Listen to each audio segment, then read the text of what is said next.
Hi friends, welcome to Tutorials Point. In this video, we are going to understand logistics management and under that internal logistics. We are going to understand these three headings under logistics management.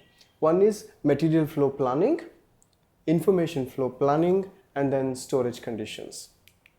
In material flow planning, we need to understand what are all the different assists that we are going to use for the material handling.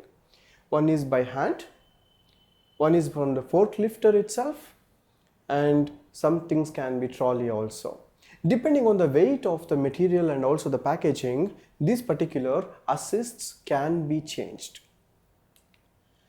From the information flow point of view, it can be done through a human interaction, or it can be done through emails, it can be done through the portals, or it can even be done through the ERPs. Best example can be SAP.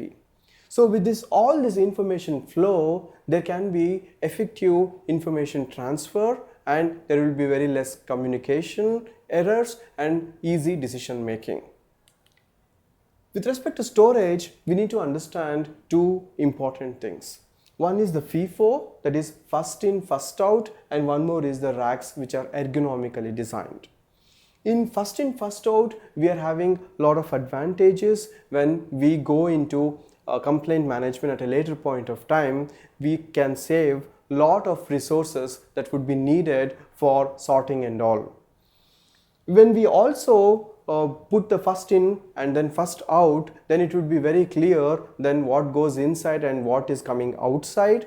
And from the shelf life management point of view also, there will be a significant benefit.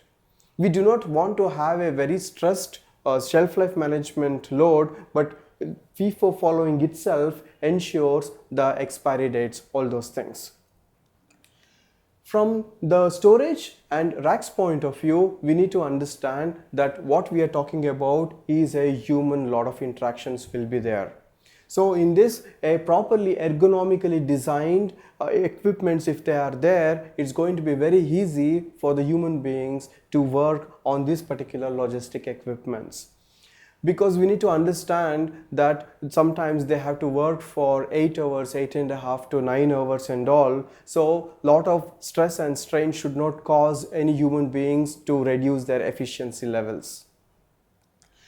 One more thing which is extremely important is the hazardous material. This we need to be taking very serious consideration, because if we do not take this in the storage conditions properly, there can be unwanted effects like fire or anything else, which is totally not required for the value addition process that we are going to do in our different processes and systems. Then with respect to the storage, inventory plays a very important role, and when we talk about inventory, we should have a certain basic minimum level, and there also should be a basic maximum level. If we do not have a basic minimum level, sometimes maybe our customer is going to suffer from that. If we do not have a basic maximum level for this inventory, there can be a problem that we are undergoing tremendous loss. So there has to be a proper balance, understanding the minimum and maximum conditions for this inventory, and storage conditions needs to be taken care when we are planning for right inventory storage conditions. One more thing that is extremely important is the shelf life. Especially when we are talking about food items, these things plays a very important role for the expiry point of view. So any food item which is good, after crossing the expiry date, the same is considered to be as poison. So this can cause a human life or maybe any other animal's life also. So various other disadvantages are also there if we are not going to follow the shelf life. So that's it for this video. Thank you so much. Tutorialspoint.com. Simply easy learning.